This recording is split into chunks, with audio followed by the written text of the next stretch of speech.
Assalamualaikum warahmatullahi wabarakatuh. Pada kesempatan kali ini kita akan mempelajari tentang menerapkan ragam hias pada bahan kayu. Sebelumnya jangan lupa subscribe dulu ya. Peta kompetensi pembelajaran. Di sini kita akan membahas penerapan ragam hias pada bahan kayu, meliputi teknik menggambar, teknik melukis, dan pengertian ragam hias pada bahan kayu.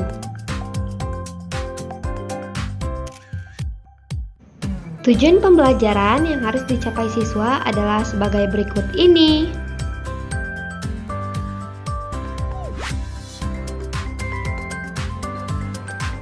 Ragam hias selain diterapkan pada tekstil, dapat dijumpai juga pada bahan kayu.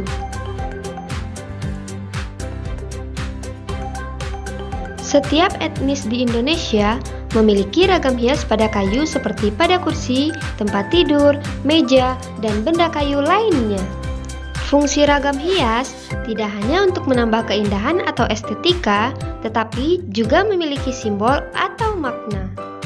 Selain pada gambar berikut, di mana lagi Anda dapat menjumpai bentuk ragam hias pada bahan kayu?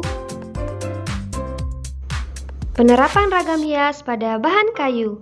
Sejak masa lampau, kayu digunakan untuk membuat perabot rumah tangga, misalnya kursi, lemari, dan peti, dan bagian bangunan, misalnya tiang, pintu, dan jendela.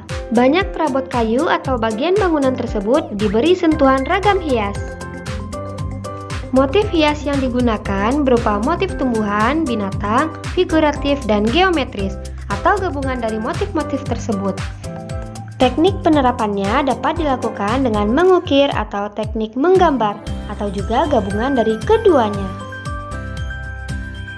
Selain digunakan sebagai hiasan, ada ragam hias pada benda-benda tersebut yang juga memiliki nilai simbolis terkait dengan kepercayaan atau agama. Beberapa daerah di Indonesia seperti Jawa, Sumatera, Kalimantan, Bali, Sulawesi, dan Papua memiliki ragam hias yang khas pada bahan kayu. Contoh penerapan ragam hias. Ragam hias diterapkan pada permukaan bahan kayu yang berbentuk bidang 2 dan 3 dimensi. Penerapan ragam hias pada bahan kayu ini dilakukan dengan menggambar atau mengukir. Penerapan ragam hias pada bahan kayu juga terdapat pada benda-benda seni kerajinan daerah seperti tameng dan topeng. Ragam hias ini dikerjakan dengan cara digambar kemudian diberi warna.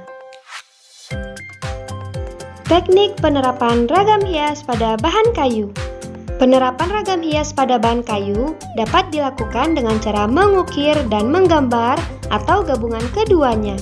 Mengukir dalam hal ini adalah membentuk tonjolan dan cekungan berbentuk ragam hias tertentu pada permukaan kayu dengan menggunakan alat pahat. Alat untuk mengukir ragam hias di atas bahan kayu. Alat utama untuk mengukir adalah pahat dan pemukul. Ada dua jenis mata pahat, yaitu mata pahat mendatar dan mata pahat melengkung. Pahat terdiri atas 4 jenis, yaitu yang pertama, pahat kuku atau penguku. Pahat ini berbentuk lengkung seperti kuku manusia, berfungsi untuk mengerjakan bagian yang lengkung, melingkar, membentuk cembung, cekung, ikal, dan pecahan aris maupun pecahan cawen. Yang kedua, pahat lurus atau penyilat. Pahat ini berbentuk lurus, digunakan untuk mengerjakan bagian yang lurus atau rata. Yang ketiga, pahat lengkung setengah bulatan atau pahat kol.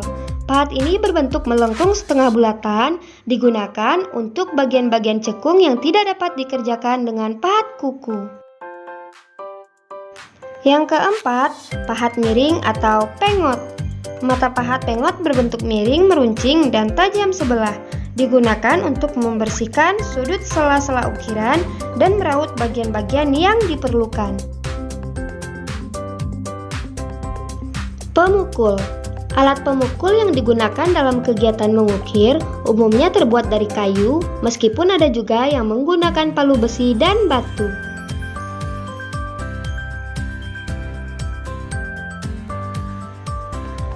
Yang kedua, menggambar ragam hias ukiran.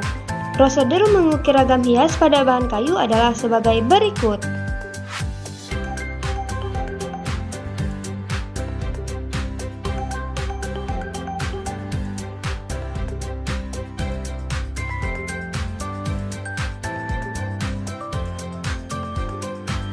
Contoh melukis ragam hias di atas bahan kayu.